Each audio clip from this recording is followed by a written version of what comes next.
খেয়াল করে দেখেন ওমর রাদিয়াল্লাহু তাআলা আনহু রাগে রাগান্বিত হয়ে বসে আছেন। ওইদিকে আবু শাহামা যখন বুঝতে পারলেন আমি কি করলাম, তৎকালীন মিশরের গভর্নর আমর ইবনুল আস রাদিয়াল্লাহু তাআলা আনহু গভর্নরের কাছে দৌড়ায় গেলেন, চাচা আমি তো এই কাজটা করে ফেলেছি, আপনি নিশ্চয়ই শুনেছেন। আমর ইবনুল আস বলতেছেন, হ্যাঁ শুনেছি। তাহলে আমার এবার কি হতে পারে, সমাধান কি? আমর ইবনুল আসের কাছে আবু শাহামা যায় বলতেছেন, চাচা আমার বাবা তো সার্কুলার জারি করেছেন মদ খাইলে 80 বেত, এক কাজ করেন আপনি আমাকে 80 বেত দিয়া দেন। সুবহানাল্লাহ বলবেন না? আবু শাহামা এবার সিদ্ধান্ত নিলেন যে না, খলিফার ছেলে হোক, অর্ধ কোটি বর্গ মাইলের প্রেসিডেন্টের ছেলে হোক, আর যাই হোক না কেন অপরাধ করছে, অপরাধের শাস্তি হতে হবে। কারণ অপরাধীর কোনো পিতৃ পরিচয় হতে পারে। আবু শাহামা এবার শাস্তি দিবেন, 80টা চাবুক দিবেন আবু শাহামাকে। আমর ইবনুল আস যখন নাকি চাবুকটা হাতে নিলেন আবু শাহামার পিঠে বাড়ি শুরু করবেন, হঠাৎ করে ভিতরে আসলো, কলিজার মধ্যে চিপা দিল, হায় হায় অর্ধজাহানের খলিফা ওমরের ছেলেকে আমি নাকি শাসন করব। দয়া ঢুকলো, রহম ঢুকলো, বিবেকের মধ্যে বাঁধলো। এবার চিন্তা করলেন, আবার ওই তো রাসূল যেই পরোয়ানা দিয়ে গেছেন সেই বিচার তো আমাকে করাই লাগবে, এর বিকল্প তো কোনো ব্যবস্থা নাই। কিন্তু এক কাজ করি, জনসম্মুখে যদি উমরের ছেলেকে পিটাই উমরের মান সম্মান কমতে পারে, খলিফার মান সম্মান কমতে পারে, দরজা বন্ধ করে আমি শাস্তিটা দিয়ে দিই। আমর ইবনুল আস দরজা বন্ধ করে শাস্তিটা দিয়ে দিলেন। ওই শাস্তি দেওয়ার পরে আবু শাহামা 80টা বেত সজোরে একজন গভর্নরের হাতে 80টা চাবুকের আঘাত খাইলেন। সাধারণ এই বেত না, চাবুক, চামড়ার চাবুক। আবু শাহামা অসুস্থ অবস্থায়, এমনিই তো যুদ্ধ করার পরে পরিশ্রান্ত ক্লান্ত, ওইদিকে 80টা চাবুকের আঘাত খেয়ে তো শরীরের অবস্থা আরো খারাপ, অসুস্থ। মদিনা মুনাওয়ারায় ফিরে আসলেন। ওইদিকে বাবার কানে তো আগেই আসছে। এবার আবু শাহামা যখন তার বাবার সাথে সাক্ষাৎ করার জন্য ওমর রাদিয়াল্লাহু তাআলা আনহুর দরবারে গেলেন, ওমর রাদিয়াল্লাহু তাআলা আনহুর সামনে যাওয়ার সাথে সাথে ওমর রাদিয়াল্লাহু তাআলা আনহু তো রাগান্বিত, আবু শাহামা তোমার নামে কি শুনলাম, কি ঘটনা তুমি ঘটিয়েছো মিশরে যায়? আবু শাহামা বলতেছেন, বাবা যা শুনেছেন সব সত্য, একটা কথাও মিথ্যা শুনেন নাই। কিন্তু মজার একটা ঘটনা আছে। মজার ঘটনা কি? আমি যেমন অপরাধ করেছি অপরাধের শাস্তিও আমার পিঠে নিয়ে এসেছি। এই যে দেখেন আমার পিঠে চাবুকের আঘাত, আমি গভর্নরের হাত থেকে আপনার দেওয়া সার্কুলার অনুযায়ী 80টা চাবুকের আঘাত পিঠে নিয়ে আপনার কাছে এসেছি। আমি অপরাধীর চেহারা নিয়ে আপনার সামনে আসি নাই। সুবহানাল্লাহ। এখন যদি কোনো রাষ্ট্রপ্রধানের কাছে তার ছেলে এসে বলে অমুক বিচারপতি আমারে এই কাজটা করছে, ঘটনা কি হইতে পারে? আয়নাগর আছে না নাই? আমার ভাইয়েরা, ওমর রাদিয়াল্লাহু তাআলা আনহু বলেন আলহামদুলিল্লাহ, আলহামদুলিল্লাহ, খুশি হয়ে গেলেন। আমার দেওয়া সার্কুলার আমার গভর্নররা আদায় করতেছে। আবু শাহামা আসো একটু বলো কিভাবে কি হয়েছে। বলে এই কাহিনী, আমাকে মারছে। ওমর বলতেছেন ঠিক আছে, আমার খুব ভালো লাগতেছে, আনন্দ লাগতেছে। এবার 1-2 জন সাক্ষী আনো। সাক্ষী যদি এসে বলে হ্যাঁ আপনার ছেলেকে গভর্নর শাস্তি দিয়েছে, 80 বেত দিয়েছে, আমার আরো ভালো লাগবে, আরো আনন্দ লাগবে। আবু শাহামা বলতেছেন, বাবা সাক্ষী পাবো কই? গভর্নর যখন আমাকে শাস্তি দেন তখন কিন্তু দরজা বন্ধ ছিল, কেউ পাশে ছিল না। হযরত ওমর বলতেছেন ইন্না লিল্লাহ, ইন্না লিল্লাহ। কি বলো, কি বলো? কেন তোমাকে জনসম্মুখে শাস্তি দেওয়া হলো না? তাড়াতাড়ি চিঠি লিখলেন, আমর ইবনুল আস মিশর থেকে মদিনায় আসো। আমর ইবনুল আস আসলেন, জিজ্ঞাসা করলেন তোমাকে কে এত বড় সাহস দিল? তুমি জনসম্মুখে কেন আমার সন্তানকে, আমার ছেলে আবু শাহামাকে শাস্তি কেন দিলা না? দরজা বন্ধ করার অধিকার, অনুমতি তুমি কোথায় পাইছো? আমর ইবনুল আস বলতেছেন, আমার অন্তরের মধ্যে একটু মায়া লাগলো, খলিফার ছেলেকে মানুষের সামনে পিটাবো কেমন লাগে, এজন্য দরজা বন্ধ করে আপনার ছেলেকে আমি শাস্তি দিয়েছি। আল্লাহর কসম আপনার সন্তানকে আমি 80 বেত থেকে একটা বেত কম দেই না।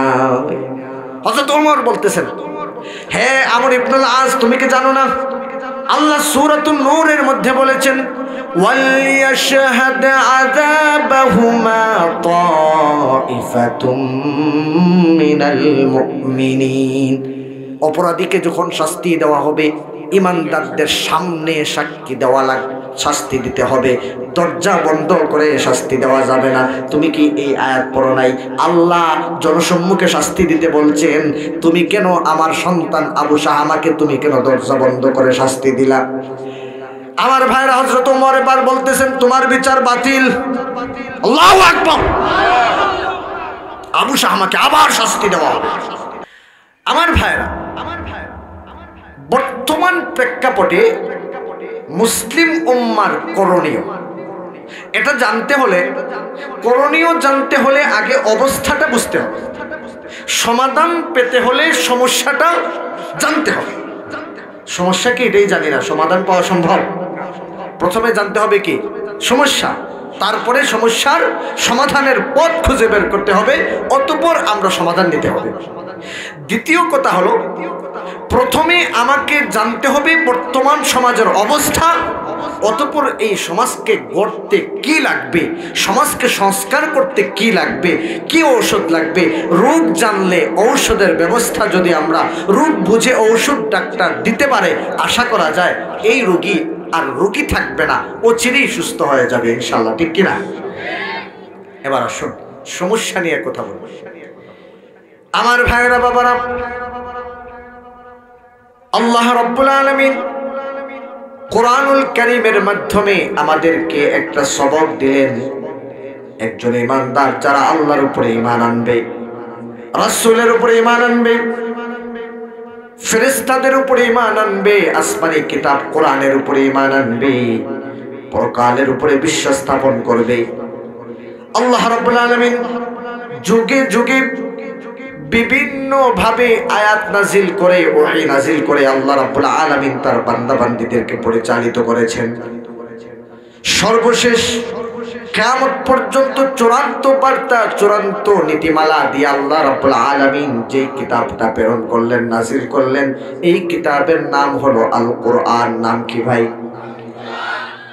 আল্লাহ রাব্বুল আলামিন এই আল কোরআন নাজিল করেছেন। এই কোরআন আল্লাহ তাআলা নাজিল করার পরে বিশ্ববাসী কোরআন যদি না বুঝে, কোরআন বুঝতে যদি সমস্যা হয়, আল্লাহ রাব্বুল আলামিন কোরআনের একজন উস্তাদ, কোরআনের একজন শিক্ষক পাঠালেন। ওই শিক্ষকের নাম হলো মুহাম্মাদুর রাসূলুল্লাহ সাল্লাল্লাহু আলাইহি ওয়াসাল্লাম, ঠিক কি না? তাহলে আমরা সিলেবাসও পেলাম, উস্তাদও পেলাম।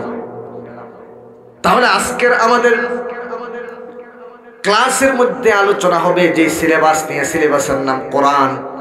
যেই উস্তাদের সবক অনুযায়ী আলোচনা হবে, সেই উস্তাদের নাম হলো মুহাম্মাদুর রাসূলুল্লাহ। আমার ভাইরা বাবারা, আল্লাহ রাব্বুল আলামিন এই কোরআনটা যখন নাজিল করেছিলেন, এই কোরআনকে নাজিল করার পরে বিশ্ববাসী যাতে এই কোরআনটা বুঝে, কোরআনটা বুঝতে পারে, কোরআনের উস্তাদ যখন পৃথিবীতে প্রেরণ করেছিলেন, তৎকালীন পৃথিবীতে কি কি সমস্যা ঘটেছিল, কি কি সমস্যা বিরাজ করতেছিল, আর ওই সমস্যার সমাধানে কোরআন কি কি ফর্মুলা গ্রহণ করেছিল, আর কোরআনের উস্তাদ যিনি এসেছিলেন সেই রাসূলুল্লাহ সাল্লাল্লাহু আলাইহি ওয়াসাল্লাম কোন ফর্মুলা ব্যবহার করে সেই সমাজটাকে সংস্কার করেছিলেন, এই বিষয়ে আগে জানা দরকার।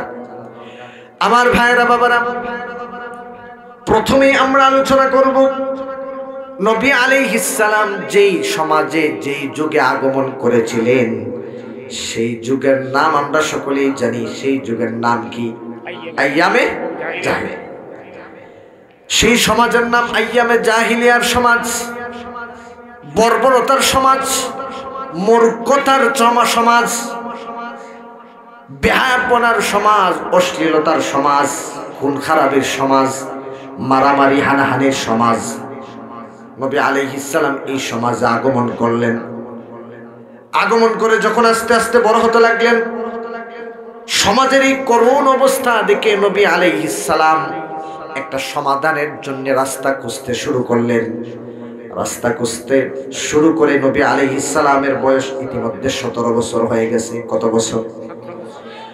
17 বছর বয়সে নবী আলাইহিস সালাম এই যে আপনাদের গ্রামের আল ফাতাহ ইসলামী যুব সংঘের যুবক ভাইরা একটা সংগঠন করেছে। আমি যতটুকু জেনেছি বুঝেছি, ভাইদের সাথে কথা বলেছি, গত বছর এসেছি, এই বছর এসেছি, শুধু ওয়াজ মাহফিল উদ্দেশ্য নয়, ভাইদের উদ্দেশ্য, প্রত্যেকটা এই সমস্ত ইসলামী যুব সংঘের উদ্দেশ্য থাকে এই সমাজটাকে সংস্কার করা, ঠিক কিনা? নবী আলাইহিস সালাম এইভাবে একটা সংগঠন প্রতিষ্ঠা করলেন। তৎকালীন সময়ে নবীজির বয়স হলো 17 বছর। এবার নবীজি যে সংগঠন প্রতিষ্ঠা করলেন, সংগঠনের নাম হলো হিলফুল ফুদুল। 17 বছর বয়সে হিলফুল ফুদুলের মাধ্যমে সমাজ সংস্কারের চেষ্টা শুরু করলেন। বয়স এবার হয়ে গেল 40 বছর। কয় বছর? উত্তর দেওয়া লাগবে কিন্তু, কয় বছর? 40 বছর বয়স। বুঝে থাকলে জবাব দেন। নবীজি 17 বছর বয়সে যখন সমাজ সংস্কারের দায়িত্বের জন্য, সমাজ সংস্কারের লক্ষ্য উদ্দেশ্যকে সামনে রেখে হিলফুল ফুদুল গঠন করেছিলেন, 17 বছর থেকে 40 বছর বয়স হওয়ার পরে সমাজের অবস্থা আগের তুলনায় ভালো নাকি আরো খারাপ? আরো খারাপ। কয়েকজন ভাই বলছে ভালো, ফেল। বুঝতে পারছেন কথা? আরে ভাই, নবীজি নবুয়ত পান নাই, বয়স 40, সমাজের অবস্থা ভালো না খারাপ? দিন দিন খারাপই হয়। নবীজি টেনশনে পড়ে গেলেন, কি করব, কি সমাধান? টেনশনে পড়ে গেলেন, নির্জন একটা স্থান বেছে নিলেন। ভাই, আমরা যখন টেনশনে পড়ি তখন একাকী থাকতে ভাল লাগে নাকি মানুষের কাছে থাকতে ভাল লাগে? একাকী। যে কি করা যায়, টেনশনটাও কিরকম, যে একটা ঝামেলায় পড়ছি, কিভাবে উদ্ধার হওয়া যায়। নবীজি দেখতেছেন সমাজে কি পরিমাণ অন্যায় অনাচার, বাবা তার কন্যা সন্তানকে জীবিত কবর দিচ্ছে, ভাই তার ভাইকে খুন করছে, এইভাবে যে অশান্তির দাবানল, অশান্তির আগুন আরব সমাজকে জ্বালিয়ে পুড়িয়ে ছাই করে দিচ্ছে, নবীজি তো দেখে শান্তি পাচ্ছেন না, টেনশনে পড়ে গেলেন। চিন্তা করলেন নির্জন একটা স্থানে যাই, যায়া নিজেও চিন্তা করি, আল্লাহর কাছ থেকেও সাহায্য প্রার্থনা করি। হেরা গুহায় গেলেন, আল্লাহর সাহায্য প্রার্থনা করলেন, নিজেও গবেষণা করতে শুরু করলেন কিভাবে সমাজকে উদ্ধার করা যায়। ও ভাই, আমাদের চেষ্টা যেখানে শেষ, আল্লাহর সাহায্য সেখানে শুরু। নবীজি চেষ্টা করেছেন, লাভ হয় নাই, আল্লাহর সাহায্য চেয়েছেন। এবার আল্লাহ সমাধান হিসাবে যে সাহায্য করেছেন, সেই সাহায্য হলো ওহী নাজিলের মাধ্যমে। আল্লাহ নবীজির হাতে কোরআন উপহার দিয়েছেন। কোরআন দিয়ে বলেছেন, এতদিন তো আপনি চেষ্টা করেছেন হিলফুল ফুদুলের মাধ্যমে, এবার আপনাকে আমি একটা সাথী দিলাম, আপনার সঙ্গী দিলাম, সেটা হলো কোরআন। কোরআন নিয়ে সমাজে আগমন করেন, কোরআন দিয়ে সমাজ সংস্কার করেন। নবীজি সমাজে আসলেন, কোরআন দিয়ে সমাজকে সংস্কার করার চেষ্টা করলেন। বয়স হয়ে গেল 63 বছর। ও ভাই, নবীজি এবার দুনিয়া থেকে বিদায় নেবেন। এবার একটু জবাব দেন, এখনের সমাজের অবস্থা ভালো নাকি খারাপ? 63 বছর বয়সে ভালো না? লিল্লাহি ওয়া ইন্না ইলাইহি। আমার ওয়াজের মুডটাই গেল। 63 বছর বয়স, নবীজি দুনিয়া থেকে বিদায় নেবেন, সমাজের অবস্থা এখন ভালো না খারাপ? কত ভালো জানেন? এর চেয়ে ভালো পৃথিবীর ইতিহাসে আর কোন সমাজ হতে পারে? খাইরুল কুরুন, রাসূল হাদিসে বলেছেন আমার যুগ হলো শ্রেষ্ঠ। আমার ভাইরা, এবার একটা হিসাব মিলান। নবীজি 17 বছর বয়সে হিলফুল ফুদুলের মাধ্যমে সমাজ সংস্কারের কর্মসূচি ঘোষণা করেছিলেন। 40 বছর বয়স পর্যন্ত চেষ্টা করেছেন। মাঝখানে 17 থেকে 40 কয় বছর? অঙ্কের পরীক্ষা চলবে এখন। 17 থেকে 40 মাঝখানে কয় বছর? 23 বছর, তাই না? 23 বছর চেষ্টা করলেন, কোনো কাজ হলো না। এবার 40 থেকে আবার চেষ্টা শুরু করলেন, বয়স হয়ে গেল 63 বছর। ও ভাই, 40 থেকে 63 পর্যন্ত মাঝখানে কয় বছর? আগেও 23, পরেও। আগে কাজ হয় নাই, এখন কাজ হয়েছে নাকি হয় নাই? তাও কতটুকু হয়েছে একটু ইশারা দিই। আমার ভাইয়েরা বাবারা, নবী আলাইহিস সালাম হিজরত করার মাধ্যমে মদিনা মুনাওয়ারায় যখন আগমন করলেন, তখন মদিনার প্রেসিডেন্ট হয়ে গেলেন। তৎকালীন সময়ে নবীজির অধীনে ইসলামী রাষ্ট্রের আয়তন ছিল মাত্র 6 বর্গ মাইল। কয় বর্গ মাইল? বাংলাদেশ কত বর্গ মাইলের? 56,000। কয়েকজন কয়ে লেছে মাশাআল্লাহ। বাংলাদেশ কত বর্গ মাইলের? আর নবীজি রাষ্ট্র পাইছেন কত বর্গ মাইল? বাংলাদেশ থেকে কয় গুণ বড়? কথা বুঝে নাই মনে হয়। কয় গুণ বড়? আরে বাংলাদেশ 56,000 বর্গ মাইল, আর নবীজি পাইছেন খালি 6 বর্গ মাইল। বড় কোনটা, বাংলাদেশ না নবীজির রাষ্ট্র? আমার ভাইরা বাবারা, 622 খ্রিস্টাব্দের শেষ দিকে নবীজি হিজরত করে মদিনায় গিয়েছিলেন। 6 বর্গ মাইলের একটা রাষ্ট্রের প্রেসিডেন্ট হলেন। 10 বছর সেই রাষ্ট্র পরিচালনার দায়িত্ব পালন করলেন। এবার নবীজি দুনিয়া থেকে যখন বিদায় নেন 632 খ্রিস্টাব্দের শেষ দিকে, মাঝখানে 10 বছর। এখন নবীজির অধীনে ইসলামী রাষ্ট্রের আয়তন এখন আর 6 বর্গ মাইল নেই। এখন ইসলামী রাষ্ট্রের আয়তন হলো 12 লক্ষ বর্গ মাইল। সুবহানাল্লাহ, বিশাল ব্যবধান। মাত্র আগের 23 বছরে শুধু মক্কাটাকেই শান্তিময় করা সম্ভব হয় নাই। পরের 23 বছরে শুধু মক্কা নয়, মদিনা মুনাওয়ারা, তায়েফ, রিয়াদ, আবিসিনিয়া সহ বিশ্বের বড় একটা অংশ 12 লক্ষ বর্গ মাইলে নবীজি শান্তি প্রতিষ্ঠা করেছেন, সুশৃঙ্খল একটা সমাজ প্রতিষ্ঠা করেছেন। এমন একটা সমাজ প্রতিষ্ঠা করেছেন যেখানে 12 লক্ষ বর্গ মাইলের ভিতরে নাই কোনো চুরি, নাই কোনো ডাকাতি, নাই কোনো জিনা ব্যভিচার, অন্যায়, খুন খারাপি। জান্নাতে একটা সমাজ প্রতিষ্ঠা করেছেন, ঠিক কিনা? আচ্ছা, 12 লক্ষ বর্গ মাইলে ইসলাম প্রতিষ্ঠা হয়ে গেছে। আগের 23 ফলাফল মক্কাই সম্ভব হয় নাই। পরের 23 ফলাফল শুধু মক্কা নয়, আরে ভাই 12 লক্ষ বর্গ মাইলে শান্তি প্রতিষ্ঠা হয়ে গেছে। ও ভাই, আগের 23 নেতৃত্বে কে ছিলেন তার নামটা একটু বলেন। প্রথম 23 নেতাকে বুঝেন নাই? প্রথম 23 নেতা মুহাম্মদুর রাসূলুল্লাহ। পরের 23 নেতা, তাহলে আগে যেই নেতা পরেও সেই। আগে কাজ হলো না, পরে কাজ হলো কেন? কারণ কি ভাই? কারণ একটাই, কারণ হলো আগে নবীর সাথে কোরআন ছিল না, এবার নবীর সাথে কোরআন আছে। এর মাধ্যমে আল্লাহ রাব্বুল আলামিন প্রমাণিত করেছেন, ও দুনিয়ার মানুষ, আজও যদি শান্তিময় সমাজ প্রতিষ্ঠা করতে হয়, সুশৃঙ্খল একটা সমাজ যদি উপহার দিতে হয়, সমাজ থেকে অন্যায় যদি দূর করতে হয়, একটাই রাস্তা, একটাই প্রেসক্রিপশন, সেটা হলো আল কোরআন। কোরআন ছাড়া সমাজে শান্তি প্রতিষ্ঠা হতে পারে না, পারে না, পারে না। ঠিক কিনা?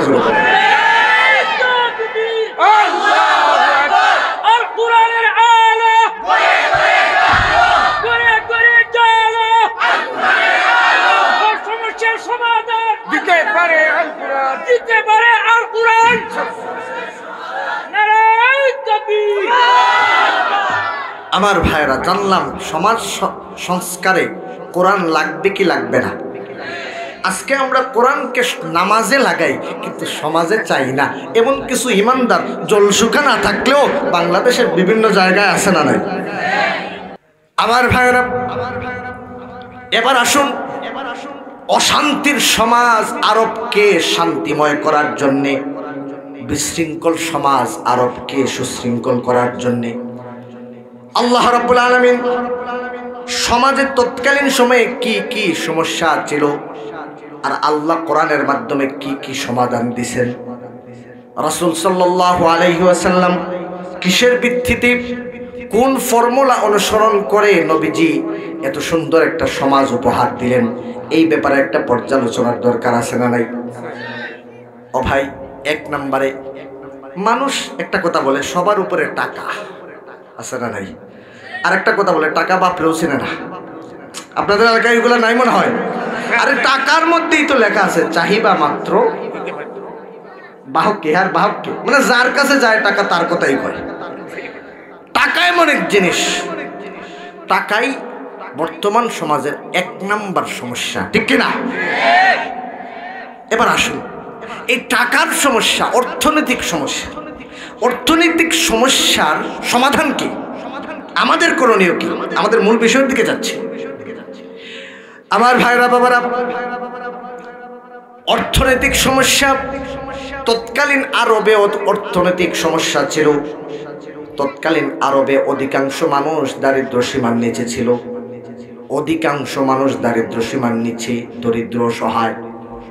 এক বেলা খেলে আরেক বেলা খাবারের ব্যবস্থা নাই, একদিন খাইলে পরের দিন খাবারের ব্যবস্থা নাই। এমন মানুষের সংখ্যা তৎকালীন আরবে কম ছিল না বেশি ছিল? আমার ভাইরা বাবারা, এবার আল্লাহ রাব্বুল আলামিন এই কোরআনের মাধ্যমে একটা প্রেসক্রিপশন দিলেন অর্থনৈতিক সমস্যার সমাধান। এক নাম্বার প্রেসক্রিপশনের এক নাম্বার ঔষধের নাম হলো যাকাত। সুবহানাল্লাহ বলেন। এক নাম্বার ঔষধের নাম কি? যাকাত। যাকাতের হজ করতে আইছেন? এই বুঝি সমাধান। শুনেন আমার ভাইরা বাবারা, মক্কা মুকাররমার মানুষ এত গরিব ছিল, এত গরিব ছিল, আরবের মানুষ এত অসহায় ছিল। খানায় কাবা নির্মাণ করবে, নবী আলাইহিস সালামের বয়স তখন 35 অথবা 37, তখনও উনি নবুয়ত পান নাই। 35 অথবা 37তম বছর বয়সে তৎকালীন সময়ে আরবের কুরাইশরা কাবা নির্মাণ করার সিদ্ধান্ত নিল, কারণ কাবা ঘরটা একদম জীর্ণ শীর্ণ হয়ে গেছে।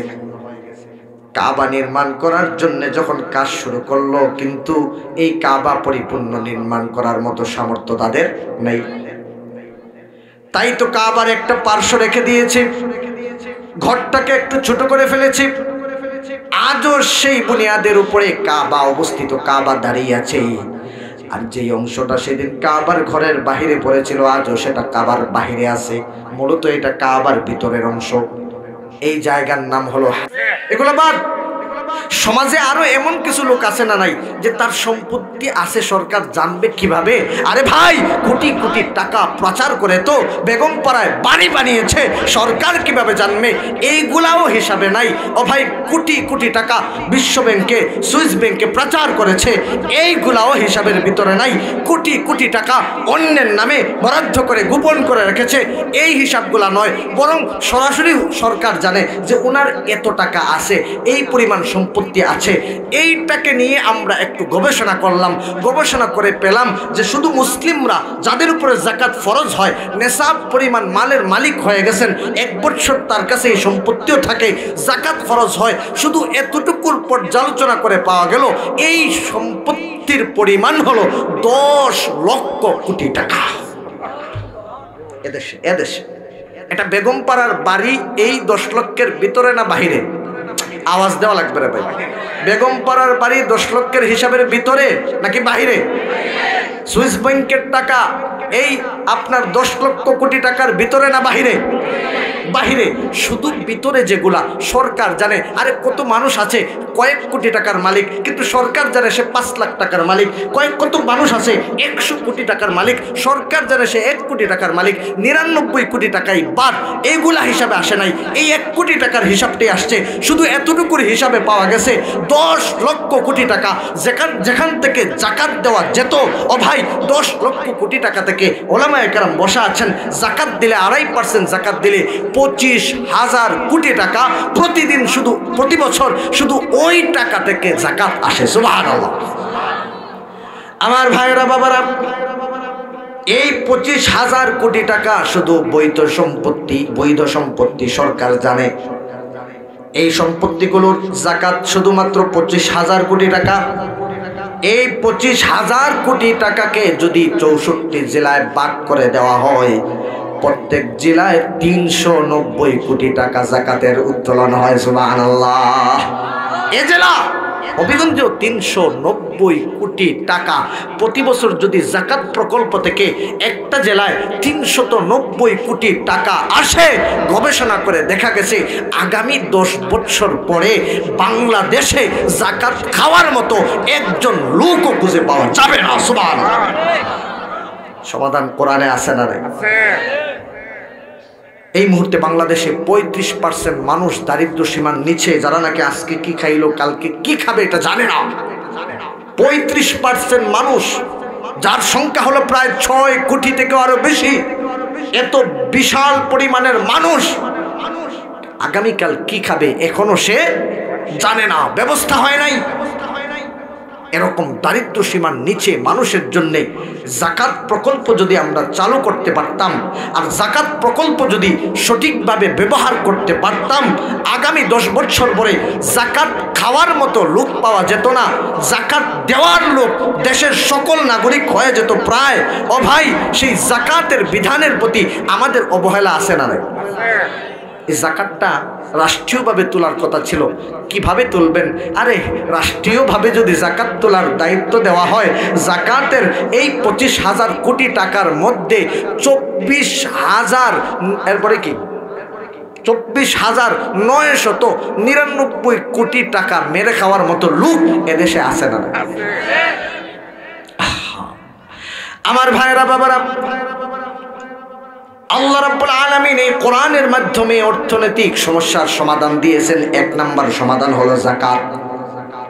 এই যাকাতের ব্যাপারে পর্যালোচনা করলাম। আজকের দেশেও যদি যাকাত, আজকের সমাজেও যদি যাকাত প্রতিষ্ঠা করা যায়, এ সমাজের দরিদ্র মানুষ খুঁজে পাওয়া যাবে না। এই যাকাতের ব্যাপারে সাহাবায়ে কেরাম কত পরিমাণে নো কনফরমাইজ ছিলেন, আপোষহীন ছিলেন। একটা উদাহরণ দেই। খলিফা হযরত আবু বকর সিদ্দিক রাদিয়াল্লাহু তাআলা আনহু একটা জবাব দেন। উনি নরম মানুষ না গরম মানুষ? নরম। আরে আবু বকর সিদ্দিক রাদিয়াল্লাহু তাআলা নরম না গরম? ওমর রাদিয়াল্লাহু তাআলা আনহু নরম না গরম? আচ্ছা, এবার খলিফা হলেন আবু বকর সিদ্দিক রাদিয়াল্লাহু তাআলা আনহু। এবার বলেন, খলিফা নরম মানুষ না গরম মানুষ? নরম মানুষ, রহম দিলওয়ালা মানুষ। উনি যখন খলিফা, তখন ওমর রাদিয়াল্লাহু তাআলা আনহু সেই অর্থ বিভাগের দায়িত্বে, বলতে পারেন অর্থমন্ত্রী। সেই অর্থমন্ত্রী তৎকালীন ওমর রাদিয়াল্লাহু তাআলা আনহুর কাছে তৎকালীন একটা গোত্রের লোকের, আরবের, তারা বলল আমরা এই বছর থেকে আর যাকাত দেব না। ওমর রাদিয়াল্লাহু তাআলা আনহু, ওনার উপরে তো খলিফা আছেন, খলিফার উপরে তো উনি সিদ্ধান্ত নিতে পারেন না। উনি খলিফার কাছে আসলেন, বললেন ইয়া খলিফাতুল মুসলিমিন আবু বকর সিদ্দিক রাদিয়াল্লাহু তাআলা আনহু। বললেন কি ব্যাপার বলেন? তিনি বললেন যে ওই গোত্রের লোকেরা এই বছর থেকে নাকি আর যাকাত দেবে না, তারা অস্বীকৃতি জানিয়েছে।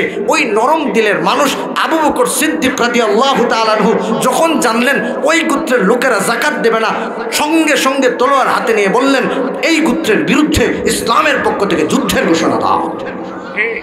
যাকাতের গুরুত্ব আছে না নাই? আমার ভাইয়েরা, ওমর রাদিয়াল্লাহু তাআলা আনহু ওই গোত্রের কাছে ফিরে গেলেন, বললেন খলিফা আপনাদেরকে যুদ্ধের প্রস্তুতি নিতে বলেছেন, যুদ্ধ হবে, যেহেতু যাকাত দেবেন না, মুসলমান দাবি করবেন, ইসলামের ফরজ বিধান মানবেন না, এটা হতে পারে? ওমর রাদিয়াল্লাহু তাআলা আনহুর কাছ থেকে শোনার পরে এবার ওই গোত্রের লোকেরা বলল ঠিক আছে যাকাত দিব এই বছর থেকে, কোনো সমস্যা নাই, কিন্তু একটা কথা আছে। বলে কি কথা? যাকাত দেওয়ার সময় যাকাতের যে উট, যাকাতের যে দুম্বা, এই উট আর দুম্বা যাকাতের যখন দেব, উট দুম্বা বেঁধে নেওয়ার জন্য যে আগে রশি দেওয়া হতো, এই বছর থেকে রশি দেব না। বুঝলেন না এই কথা? যে যাকাত, আরে ভাই টাকা তো আর ছিল না সকলের কাছে, বেশিরভাগ সম্পত্তি ছিল উট, দুম্বা, স্বর্ণ, রূপা, এগুলাই, ঠিক না?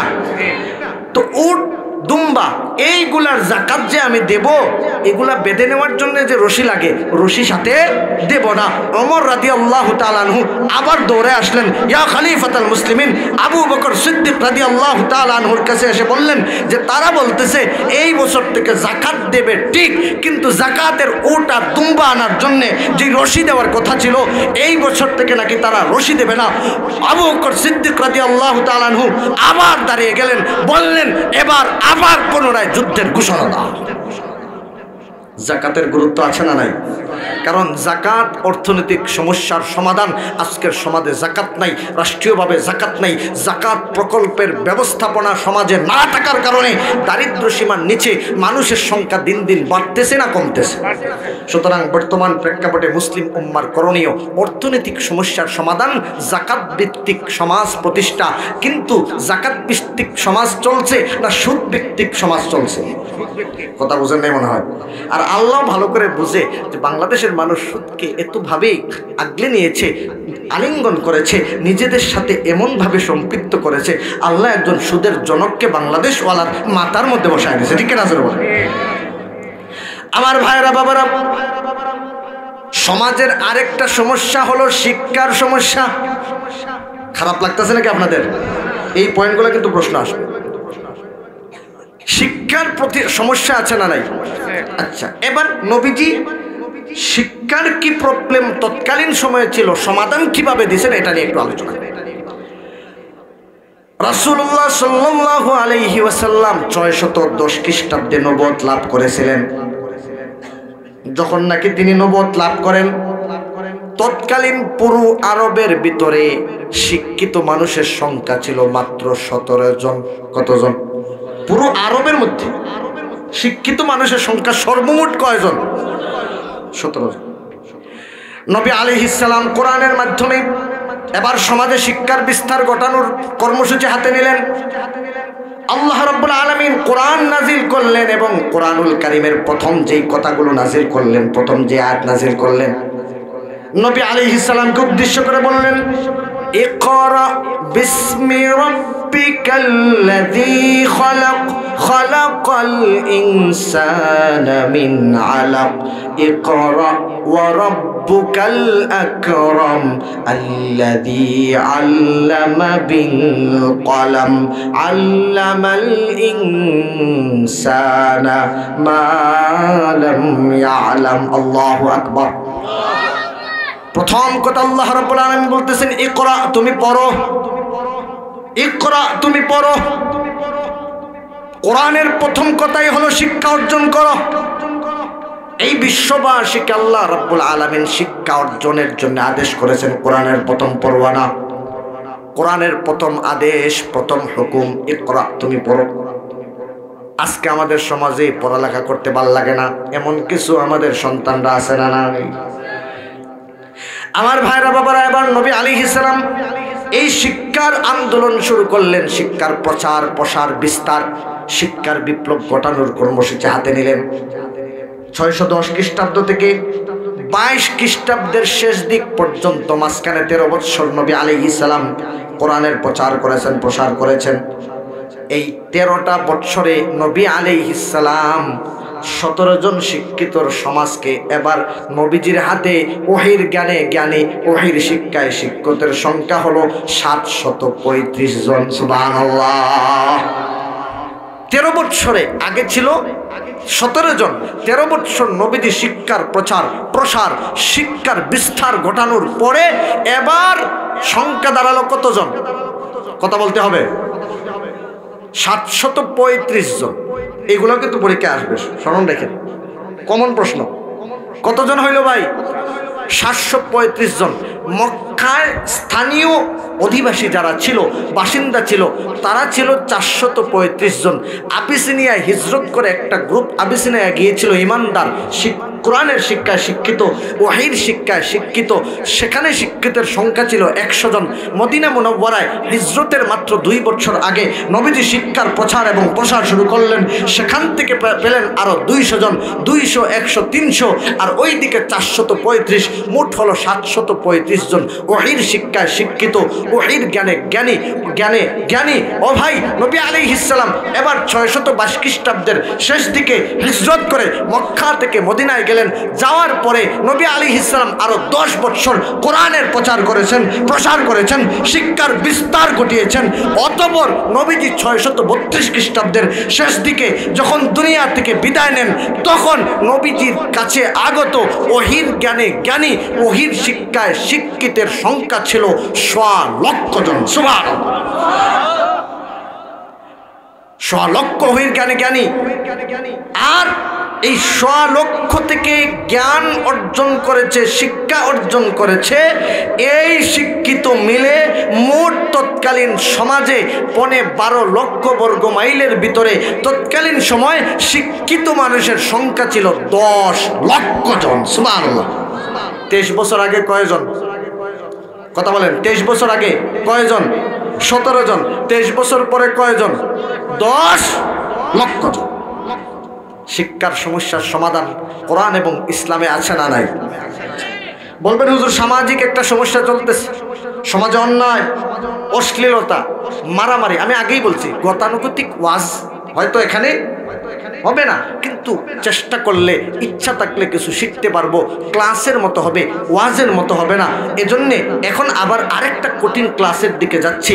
ও ভাই, আমরা অর্থনৈতিক সমস্যার সমাধান পেলাম, আমরা শিক্ষানীতির সমস্যার সমাধান পেলাম, এখন আমরা সমাজনীতির সমস্যার সমাধান আমাদের দরকার আছে না নাই?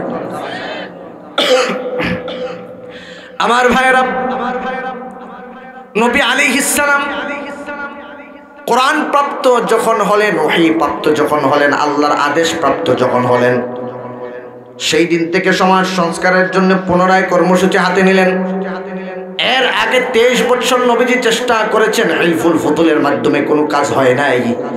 এবার পরবর্তী 23 বছর নবীজি কোরআন দিয়ে শুরু করলেন। আমার ভাইরা বাবারা, 13 বছর মক্কায় চেষ্টা করলেন। এই মাক্কি 13 বছর, নবুয়তের 13 বছর আবার 4টা ভাগে ভাগ বিভক্ত। কয় ভাগ? এটাও কিন্তু একটা কমন প্রশ্ন। প্রথম 3 বছর গোপনে মক্কায় দাওয়াতি কাজ করেছেন, স্মরণ রাখবেন।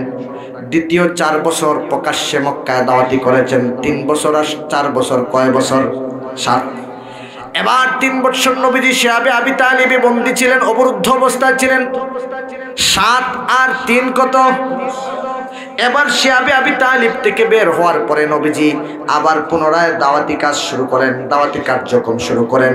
এবার শুধু মক্কায় দাওয়াতি কাজ করেন নাই, মক্কার বাহিরেও তায়েফে দাওয়াতি মিশন পরিচালনা করেছেন, আবিসিনিয়ায় দাওয়াতি মিশন পরিচালনা করেছেন, ইয়াসরিব এখনকার মদিনা মুনাওয়ারায় দাওয়াতি মিশন পরিচালনা করেছেন। এই সময়ের সংখ্যা হলো 3 বছর। 10 আর 3 কত বছর? 13 বছর নবী আলাইহিস সালাম সমাজ সংস্কারের জন্য কোরআন দিয়ে চেষ্টা করেছেন, কোনো কাজ হয় নাই। কাজ হয় নাই। নবীজি জুলুমের শিকার ছিলেন, নির্যাতিত ছিলেন, নিপীড়িত ছিলেন। এমন কোনো নির্যাতন নাই, এমন কোনো নিপীড়ন নাই যে নির্যাতন নিপীড়ন নবী আলাইহিস সালামের উপরে করা হয় নাই। ও ভাই, 13 বছরে, এই কারণে 13 বছরে নবী আলাইহিস সালাম বেশি একটা বিস্তার না ঘটাতে পারলেও নবী আলাইহিস সালাম পরবর্তীতে যখন মদিনার মুনাওয়ারার প্রেসিডেন্ট হলেন, তারপরে নবী আলাইহিস সালাম সমাজের সমস্যার সমাধান দিতে পারছেন নাকি পারেন নাই? এবার মদিনার কি কি সমস্যা তৎকালীন সময়ে ছিল একটু পর্যালোচনার দরকার আছে না নাই? কি কি সমস্যা ছিল মদিনায় তৎকালীন? নবীজি যায় কি কি সমস্যার সমাধান দিলেন? এই সমস্যাগুলো আজকের জলসুকা, আজকের আজমিরিগঞ্জ, আজকের হবিগঞ্জ, আজকের বাংলাদেশ, আজকের পৃথিবীতে এই সমস্যা আছে কিনা এটা মিলাবো। এরপরে দেখব নবী যেইভাবে সমাধান করেছেন সেইভাবে আজও সমাধান সম্ভব কিনা। ও ভাই, আপনারা মনোযোগ সহকারে আছেন তো আমার সাথে? মদিনার সাবেক নাম হলো ইয়াসরিব। মনোযোগ দিয়ে শুনবেন, এটাও কমন প্রশ্ন যাইতেছে। মদিনার নাম কি ভাই? ইয়াসরিব। ইয়াসরিব শব্দের অর্থ হলো রোগাক্রান্ত। নাম কি? রোগাক্রান্ত। যেখানে গেলেই কি হয়? বুঝেন নাই কথা? গেলেই রোগ। আবহাওয়ার অবস্থা এত খারাপ ছিল। ও ভাই, মদিনার আবহাওয়া কি এখনো এরকম খারাপ? নাকি পৃথিবীর সবচেয়ে শ্রেষ্ঠ আবহাওয়া মদিনার? এত খারাপ আবহাওয়ায় নবীজি গেলেন, পাইলেন মাত্র 6 বর্গ মাইল। এটা গেল আবহাওয়ার বিষয়। সামাজিক পরিস্থিতি নিয়ে একটু আলোচনা করি। নবীজি মদিনায় গেছেন 622 খ্রিস্টাব্দে। কত সালে? 622 খ্রিস্টাব্দে শেষ দিকে। মদিনা তথা ইয়াসরিবে ইহুদিরা আগমন করেছে 70 খ্রিস্টাব্দে। কত খ্রিস্টাব্দে? 70 খ্রিস্টাব্দে। এক পর্যায়ে ক্রমান্বয়ে ইহুদিদের বড় বড় 3টা গোত্র ইয়াসরিবে আগমন করে। একটা হলো বনু কাইনুকা, আরেকটা বনু কোরাইজা, আরেকটা হলো বনু নজির। 3টা বড় বড় গোত্র ইয়াসরিবে আগমন করে এবং ইয়াসরিবে তারা বসবাস করা শুরু করে। ও ভাই, ইয়াসরিবে তারা এইভাবে চলতে চলতে এক পর্যায়ে তারা ইয়াসরিবটাকে একটা অশান্তির দাবানলে দাউ দাউ করে আগুন জ্বালিয়ে পুড়িয়ে ছাই করে দিচ্ছে। এমন একটা অবস্থা ইয়াসরিবের। ঠিক সেই মুহূর্তে ইয়ামনে বসবাস করা ইসমাইল আলাইহিস সালামের বংশধর 2 জন ভাই ছিলেন। একজন ভাইয়ের নাম আউস, আরেকজন ভাইয়ের নাম খাজরাজ। এই 2 ভাই ইয়ামনে বসবাস করতেন। ইয়ামনে একটা বন্যা হয়। এই বন্যার নাম কোরআনে আল্লাহ তাআলা বন্যার ঘটনা বলেছেন, সেটা হলো সাইনুল ইয়ারম। এই বন্যায় আক্রান্ত হয়ে, ক্ষতিগ্রস্ত হয়ে 2 ভাই মিলে ইয়াসরিবে আগমন করেন। এক ভাইয়ের নাম হলো আউস, আরেক ভাইয়ের নাম কি ভাই? খাজরাজ। আমার ভাইরা বাবারা, এই দুই ভাই আউস এবং খাজরাজ হলেন ইসমাইল আলাইহিস সালামের বংশধর। ও ভাই, ইসমাইল আলাইহিস সালাম ভালো লোক না খারাপ লোক? আর ইহুদিরা হলো বনি ইসরাইল। ইহুদিরা কি? ইসমাইল আলাইহিস সালামের বংশধর দুই ভাই। মূলত তারা খারাপ লোক ছিলেন না। এই দুই ভাই মিলে ইয়াসরিবে আগমন করলেন, ইয়াসরিবে বসবাস করা শুরু করলেন। এক পর্যায়ে তাদের বংশ বিস্তার হতে শুরু করলো। এক পর্যায়ে তাদের অনেক সন্তান সন্ততি বংশ বিস্তার হতে হতে বড় একটা গোত্রে পরিণত হলো। ইহুদিরা এবার তাকিয়ে দেখলো আউস এবং খাজরাজের সন্তানরা, তাদের বংশধররা আস্তে আস্তে মদিনা গ্রাস করে ফেলবে, মদিনায় তাদের রাজত্ব কায়েম করে ফেলবে। ইহুদিদের রাজত্ব একক রাজত্ব চলবে না। একটু খেয়াল করে শুনবেন, তৎকালীন ইহুদিদের রাজনীতি অপরাজনীতি আর আজকের ইহুদিদের অপরাজনীতির মিল আছে না নাই পরে দেখতে পারবেন। খেয়াল করে শুনবেন। ইহুদিরা যখন দেখলো ইসমাইল আলাইহিস সালামের দুইজন বংশধর আউস এবং খাজরাজ, ওনাদের সন্তানরা বংশ বিস্তার করেছে, এক পর্যায়ে ইয়াসরিবের রাজত্ব তারা নিয়ে নিতে পারে। এবার ইহুদিদের মধ্যে বড় বড় তিনটা গোত্র ছিল। এই তিনটা গোত্র মিলে বসে তারা সিদ্ধান্ত নিল, কোনোভাবেই আউস এবং খাজরাজ গোত্রের লোকদেরকে ঐক্যবদ্ধ থাকতে দেওয়া যাবে। দুই গ্রুপের মধ্যে মারামারি লাগাইতে হবে। একটাকে বলতে হবে আউস গোত্র, আরেকটাকে বলতে হবে খাজরাজ গোত্র। তারা পরামর্শ করে সিদ্ধান্ত নিয়ে এবার আউস গোত্রের পক্ষে কিছু ইহুদি চলে গেল পরিকল্পিতভাবে। কিছু হয়ে গেল আউস গোত্রের বন্ধু, আবার কিছু হয়ে গেল খাজরাজ গোত্রের বন্ধু। কথাগুলো বুঝতেছেন ভাই? কঠিন হয়ে যেতেছে নাকি বিষয়গুলা? অনেকের জন্য কঠিন হইতে পারে, কিন্তু শোনা লাগবে, শিখা লাগবে।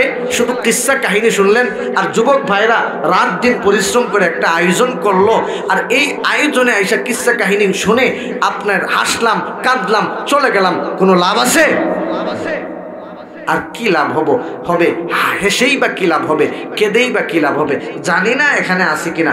প্রায় জায়গায় দেখছি যুবকরা কষ্ট করে আয়োজন করে, এক শ্রেণীর লোক দাঁড়ায় যায়, সমালোচনা করা শুরু করে দেয়, আরে এটা কি মাহফিল শুরু করছে নাকি? এটা মাহফিলের দান্দা করে কিছু কালেকশন করে পরে তারা ভাগ কইরা যায় পিকনিক করে, এমন কিছু মন্তব্য জানি না এখানে আছে কিনা। বিভিন্ন জায়গায় আমরা শুনি। আপনাদের এলাকায় কি এগুলো আছে নাকি? আচ্ছা, আলহামদুলিল্লাহ নাই। আছে কয়েক নাই, আলহামদুলিল্লাহ বলেন নাই। আছে, এখনো ফাঁকে ফাঁকে আছে বলেন, সবাই বলেন নাই। মারহাবা। আমার ভাইরা আবার খেয়াল করেন, দুই গোত্র ইসমাইল আলাইহিস সালামের বংশধর দুই ভাই, তাদের গোত্রকে প্রথমে আলাদা করলো, করে পরিকল্পিতভাবে কিছু ইহুদি গেল আউস গোত্রের পক্ষে, কিছু ইহুদি গেল খাজরাজ গোত্রের পক্ষে। তাদের উদ্দেশ্য হলো, আমি আউস গোত্রের বন্ধু হইয়া সব সময় খাজরাজদের বিরুদ্ধে তাকে উস্কায়া দিব, আর আরেক শ্রেণী গেল যে আমি খাজরাজ গোত্রের বন্ধু হইয়া সব সময় আউস গোত্রের বিরুদ্ধে লোকদের বিরুদ্ধে তাকে উস্কায়া দিব। এইভাবে তারা কর্মসূচি হাতে নিয়ে পরিকল্পিতভাবে আউস এবং খাজরাজের মধ্যে দ্বন্দ্ব বাজায়া দিল। এক পর্যায়ে এক গোত্রের লোক আরেক গোত্রের একটা গোলামকে হত্যা করলো। ওইটাকে কেন্দ্র করে শত শত বছর তাদের মধ্যে একটা যুদ্ধ বাজায় রাখলো। এমনকি নবীজি যখন আপনার হিজরত করে মদিনায় যান 622 খ্রিস্টাব্দের শেষ দিকে, তার ঠিক 5 বছর আগে 617 খ্রিস্টাব্দে আউস এবং খাজরাজদের মধ্যে একটা যুদ্ধ লাগায় দিল। এমন এক যুদ্ধ, যেই যুদ্ধে আউস খাজরাজ গোত্রের এমন কোনো পরিবার নাই যেই পরিবারের 2-1 মানুষ মারা যায়। নাউজুবিল্লাহ পড়েন। ও ভাই, ইহুদিদের এই সমস্ত কূটকৌশল অপরাজনীতি আজকের এই যুগেও আসে না নাই? একটু খেয়াল করেন ইহুদিরা কারা। আমার ভাইরা বাবারা, এমনকি তারা এমন ভাবে আউস এবং খাজরাজ গোত্রের লোকদেরকে তারা এমন ভাবে গ্রাস করলো, যারা আউস গোত্রের লোকদের বন্ধু ছিল তাদের কোনো, ইহুদিরা তৎকালীন সময়ে কৃষিকাজও করতো না, ব্যবসাও করতো না। আউস এবং খাজরাজ গোত্রের লোকেরা ব্যবসা করত, কৃষিকাজ করত। আর ইহুদিদের আয়ের উৎস ছিল সুদ। তারা সুদে টাকা লাগাইতো আউস এবং খাজরাজ গোত্রের লোকদের কাছে। আউসের বন্ধুরা তারা এসে বলতো যে তোমাদের যত অস্ত্র লাগে আমরা তোমাদেরকে দিব, তোমরা খাজরাজ গোত্রের বিরুদ্ধে যুদ্ধ করো। আমি যত অস্ত্র লাগে আমরা দিলাম, 10 বছর পরে দিও, কোনো সমস্যা আবার খাজরাজ গোত্রের বন্ধু যারা হয়েছিল সেই ইহুদিরা বলল, যত অস্ত্র লাগে, যত সরঞ্জাম লাগে, যত সম্পত্তি লাগে আমরা দিলাম, 20 বছর পরে দিও, কোনো সমস্যা নাই, তবুও আউস গোত্রের লোকদেরকে খেলাটা দেখায় দাও। আমার ভাইয়েরা বাবারা, এইভাবে সুদের ঝালিম আউস এবং খাজরাজ গোত্রের লোকদেরকে তারা আবদ্ধ করে ফেললো। ইহুদিরা এইভাবেই তারা লুণ্ঠন করা শুরু করে দিল। নবী আলাইহিস সালামের কাছে যখন এই সংবাদটা পৌঁছলো, এবার কোরআন দিয়ে নবী আলাইহিস সালাম এত বড় একটা সমস্যা, এই সমস্যার সমাধানে নবীজি কি কি ফর্মুলা গ্রহণ করেছিলেন এবার খেয়াল করে শুনেন। নবী আলাইহিস সালাম প্রথমেই ঘোষণা দিলেন, আউস এবং খাজরাজ গোত্রের লোকদের মধ্যে যেই দ্বন্দ্বটা আছে, এই দ্বন্দ্ব আমি মীমাংসা করার জন্য মধ্যস্থতা করতে চাই। আউস খাজরাত লোক সহ মদিনাবাসী তখন ঘোষণা দিল, যেই ব্যক্তি আউস খাজরাতের এই শত শত বৎসরের দ্বন্দ্বটা মীমাংসা করতে পারে, মদিনা রাষ্ট্রের রাজত্ব তার হাতে উঠায়া দেওয়া হবে। নবী আলাইহিস সালাম সেই সুযোগ গ্রহণ করলেন যে আউস খাজরাজের যেই দ্বন্দ্বটা আছে তার সমাধান আমি করতে চাই। এবার নবী আলাইহিস সালাম মদিনায় আগমন করলেন। আউস এবং খাজরাজ গোত্রের লোকদের ভিতরে কি কি কষ্ট আছে সব অনুধাবন করার চেষ্টা করলেন। এক পর্যায়ে তাদের মধ্যে একটা শান্তির ফয়সালা করে দিলেন। রাসূলুল্লাহ সাল্লাল্লাহু আলাইহি ওয়াসাল্লাম এবার রাষ্ট্র ক্ষমতায় যাওয়ার পরে যাতে করে তৎকালীন মদিনা মুনাওয়ারাতে মানুষ বসবাস করতে পারে শান্তিতে, নবীজি একটা সনদ রেডি করলেন, প্রণয়ন করলেন। পৃথিবীর সবচাইতে প্রথম ইসলামী সনদ মদিনা, পৃথিবীর সবচাইতে প্রথম লিখিত সনদের নাম হলো মদিনা সনদ। মদিনা সনদ প্রণয়ন করলেন 47টা ধারায়। মদিনা সনদ প্রণয়ন করে নবী আলাইহিস সালাম এমন শান্তির একটা সমাজ উপহার দিলেন, যেই সমাজে আউসের লোকজন শান্তিতে থাকে, খাজরাজের লোকজন শান্তিতে থাকে, ইহুদিরাও শান্তিতে থাকে, মুসলমানরাও শান্তিতে থাকে।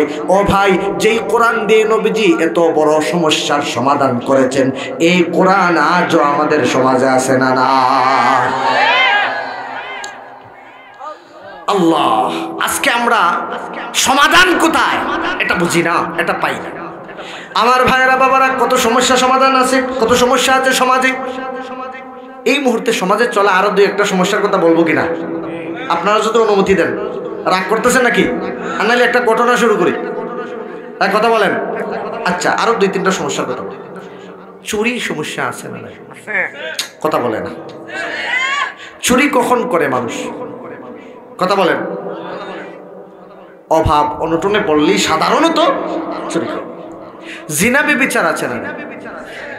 জিনা বেবিচার কখন?